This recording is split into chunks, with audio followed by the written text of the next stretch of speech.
কার্যক্রম বিভিন্ন জায়গায় করে, মূলত ট্রেনে বাসে করে থাকে। এয়ারপোর্টে সে গত 2-1 সপ্তাহ ধরে এসেছে।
হযরত শাহজালাল আন্তর্জাতিক বিমানবন্দরে গত 1.5 থেকে 2 সপ্তাহ ধরে অজ্ঞান পার্টির একটা চক্র খুবই তৎপর ছিল এবং বেশ কয়েকটি বিচ্ছিন্ন ঘটনা আমাদের নজরে এসেছে।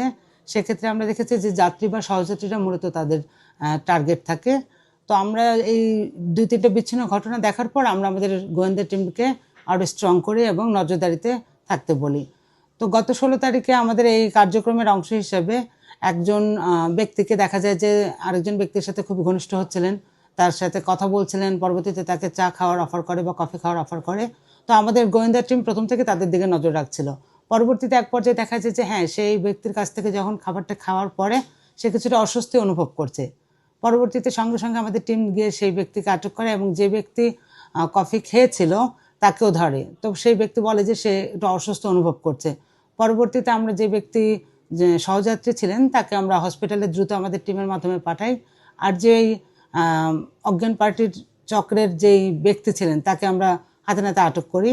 তো পরবর্তীতে তাকে যখন আমাদের অফিসে নিয়ে এসে জিজ্ঞাসাবাদ বা আমরা তার দেহ তল্লাশি করি, সেখানে তার দেখা যায় যে সে যাত্রীর নিকট থেকে যে 2টি মোবাইল নিয়েছিল সেটি তার কাছে পাওয়া যায়, কিছু টাকা পাওয়া যায়, আর তার কাছে চেতনানাশক ওষুধ পাওয়া যায় 15 পিসের মতো।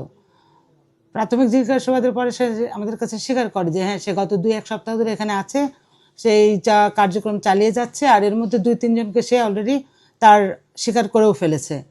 তো তার দেওয়া তথ্য মতো প্রাথমিক জিজ্ঞাসাবাদে আমরা তাকে জিজ্ঞাসা করি যে সেই মালামালগুলো কোথা থেকে এনেছে বা সেখানে কেন আসছে।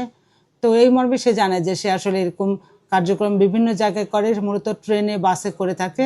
এয়ারপোর্টে সে গত 2-1 সপ্তাহ ধরে এসেছে।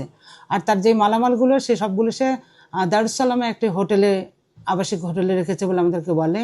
পরবর্তীতে আমাদের একটা চৌকস টিম এএসপি ফাজল কবির মৌনের নেতৃত্বে যায় ওখানে আমরা অভিযান চালাই। তো চালানোর পরে আমরা সেখানে 55টি মোবাইল, 2,23,000 টাকা, বিভিন্ন বৈদেশিক মুদ্রা এবং অনেক লাগেজ পাই, যেগুলোর মালামাল কিছু সে আছে, আবার কিছু সে বিক্রি করে দিয়েছে। অনেকগুলো হাতঘড়ি পেয়েছি আমরা।